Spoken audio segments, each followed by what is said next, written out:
이 S를 내가 원소 나열법으로 다시 써보면 9, 9, 2, 18, 9, 3, 27, 9, 4, 36, 9, 5, 45 해서 9의 배수를 쭉 가서 어디까지? 90에 99까지. 이게 원소 나열법으로 표현을 한 거죠. 그쵸? 그랬을 때 공집합이 아닌 부분집합 X. 요 S라는 집합의 부분집합 X인데 공집합이 아니에요. 그리고 Y는 0, 1, 2, 3, 4, 5, 6. 그냥 시원하게 원소 나열법으로 줬네요. 해서 우리가 F가 X에서 Y로 간다. 여기서 Y로 가는 게 아니라 얘의 부분집합에서 Y로 가는 함수예요. 그랬을 때 F에는 N을 7로 나눈 나머지로 대응시키겠다라는 겁니다. 그렇게 했을 때 Fn에 역함수가 존재하도록, 자, 이 문제에서 첫 번째 물어보는 거, 역함수가 존재하도록 하는 조건에 그 의미 너 알고 있니? 너의 의미 뭐예요? 역함수가 존재한다는 말은 1대1 대응이 된다라는 뜻이죠. 그럼 1대1 대응이 된다라는 거는 두 가지죠. 1대1 대응이 된다라는 거는 어때야 돼요? 공역과 치역이 일치해야 되고요. 공역과 치역이 일치해야 되는 거. 그리고 또 하나는 무슨 함수가 돼야 돼요? 1대1 함수가 돼야 하는데 요 1대1 함수라는 게 뭐예요?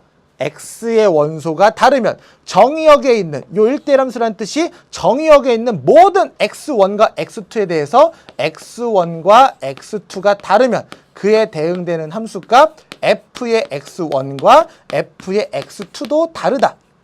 요거죠. 그럼 얘를 느낌으로 그림으로 보면은 함수가 이렇게 있을 때 서로 다른 녀석들이 대응시키는 값이 서로 어때야 된다? 다른 형태로 대응이 돼야 된다라는 거죠. 자, 그럼 이걸 만족하도록 하는 X의 개수를 구해달라는 문제예요.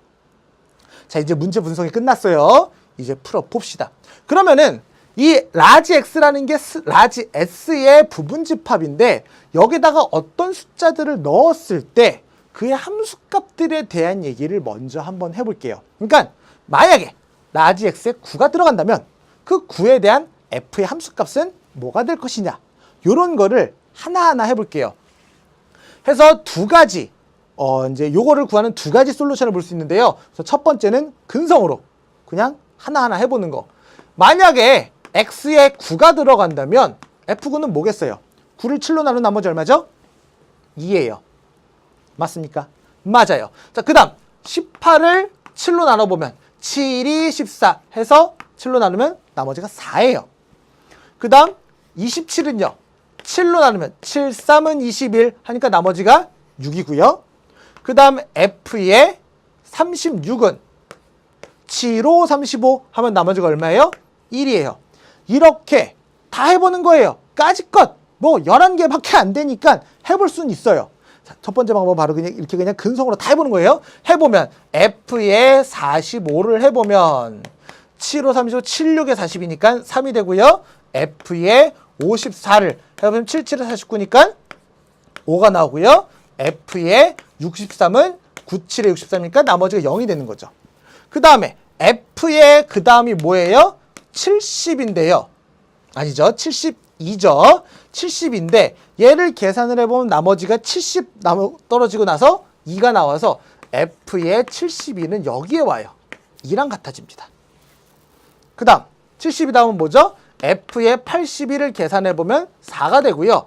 F의 90을 계산해보면 6이 되고요. F의 99를 계산해보면 1이 돼요. 자, 첫 번째 솔루션은 얘네들을 찾는 첫 번째 솔루션은 이걸 일일이 다 해보는 거예요.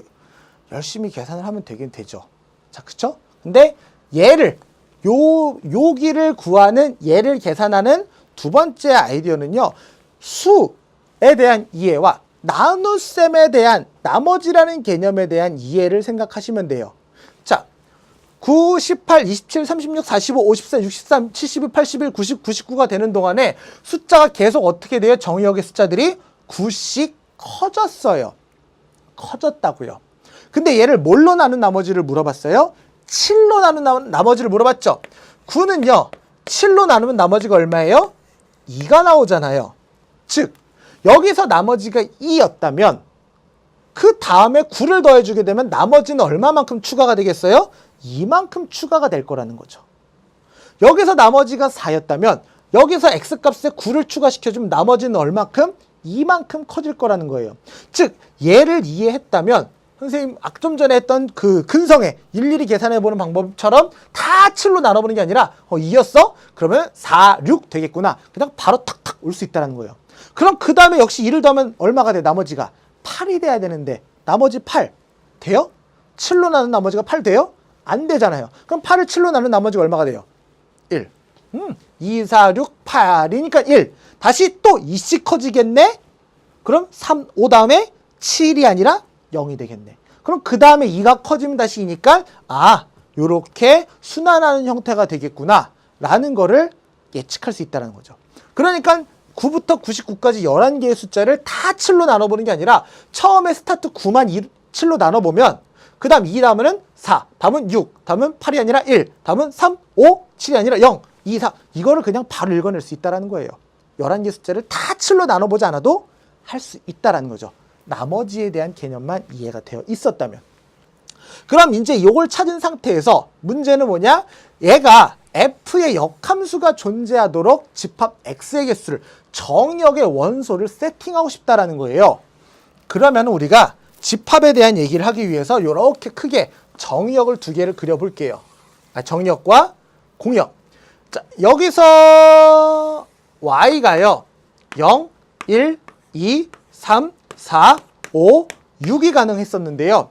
여기서 내가 만약에 S 전체라고 얘기를 해봅시다. 그럼 9, 18, 27, 그리고 36, 그리고 45 해서 따따따따따 어디까지? 90에 99까지 가요. 그럼 내가 1대1 대응이 되려면은 여기에 있는 원소가 하나씩 화살을 쏴서 하나씩 화살을 맞아야 하는 거죠. 하나씩 화살을 쏴서 하나씩 맞아야 한다고요. 그러면은 지금 아까 요 상황을 보니까 여기 같이 한번 볼까요? F9랑 F72는 동시에 2를 쐈잖아요. F18이랑 F81은 동시에 4를 쐈다고요. F27이랑 F90은 동시에 6을 쐈고 36과 99는 동시에 1로 갔었어요. 그리고 45는 3, 54는 5, 63은 0으로 갔죠. 45가 3으로 가는 유일한 정역의 값이니까 45가 3으로 가져야 여기에 있는 원소 하나가 여기 있는 원소 하나 대응시켜서 3이 화살을 맞는 일이 생기겠죠. 그러니까 45는 무조건 넣어야 된다는 거예요. x에. 마찬가지로 54가 5를 함수값으로 갖는 유일한 x값이기 때문에 여기에 있는 54도 x의 원소에 넣어줘야 얘가 5로 대응시키면서 5도 화살을 맞을 수 있다는 거죠. 그렇단 얘기는 63도 어떻게 돼요?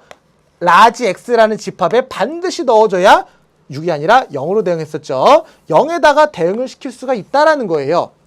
즉, 이 문제의 조건인 1대1 대응을 만족하려면 45와 54와 63은 반드시 포함을 시켜야 된다는 거예요.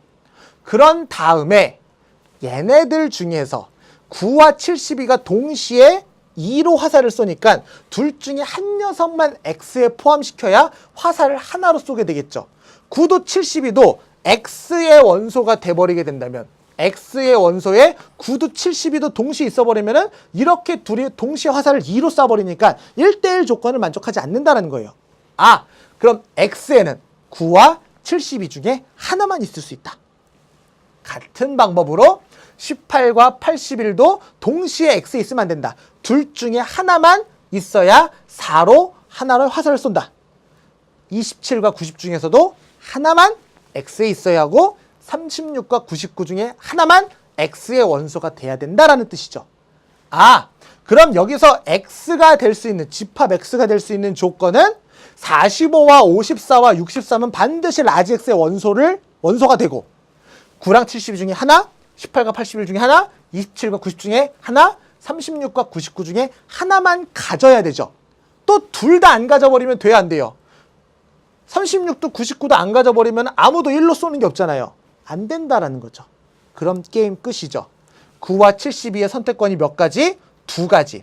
그리고 18과 81의 선택권이 몇 가지? 2가지. 27과 90의 선택권 2가지. 36과 99의 선택권 2가지. 따라서 2가지 선택권, 2가지 선택권, 2가지 선택권, 2가지 선택권 총 몇 가지? 16가지의 선택권이 된다라는 거죠. 해서 라지 X, 이 조건을 만족하는 집합 라지 X의 개수는 몇 개? 16개가 된다. 둘 중에 하나, 둘 중에 하나, 둘 중에 하나, 둘 중에 하나 뽑고 얘네들을 반드시 넣어주면 문제의 조건을 만족하는 집합 라지 X가 된다라는 거예요. 1대1 대응을 이해하고 있느냐, 나머지에 대한 이 개념도 이해하고 있느냐, 그거를 가지고 조건을 찾아낼 수 있느냐. 어려운 문제였죠. 듣고 나면 이해가 되지만 내가 얘를 보고서 생각해내는 건 좀 쉽지 않았어요. 그래서 뭐 이렇게 아주 쉬운 문제는 아니었다. 좀 어려운 문제였습니다. 왜냐면은 익숙한 문제가 아니라 우리가 흔히 쓰는 뭐 직선의 방정식이니 뭐 원의 방정식 이런 공식을 쓰는 게 아니잖아요. 함수의 기본 개념 알고 있는 문제. 알고 있냐 묻는 문제. 기본 개념이 중요하다. 맨날 기본 개념 강의할 때마다 선생님이 이제 하는 내용이 얘기가 기본 개념을 알고 있어야 응용 문제를 풀 때 내가 처음 보는 유형의 문제를 풀 때 당황하지 않는다라는 말을 선생님 자주 하는데 그게 이런 29번 문제가 되는 거죠. 지금 함수에 대한 기본 개념만 이해하고 있으면 풀 수 있는데 그게 정확하게 제대로 안 돼 있고 이렇게 수박 겉핥기 식으로 돼 있으면 29번 풀기가 상당히 어려웠을 겁니다. 자, 대망의 30번 문제입니다. 제일 어려워하는 문제죠. 제일 어려운 문제로 내죠. 자, 그림과 같이 좌표평면 위에 4점이 주어졌는데요. 18,0, 18,18, 0,18을 꼭지점으로 하는 정사각형 OAB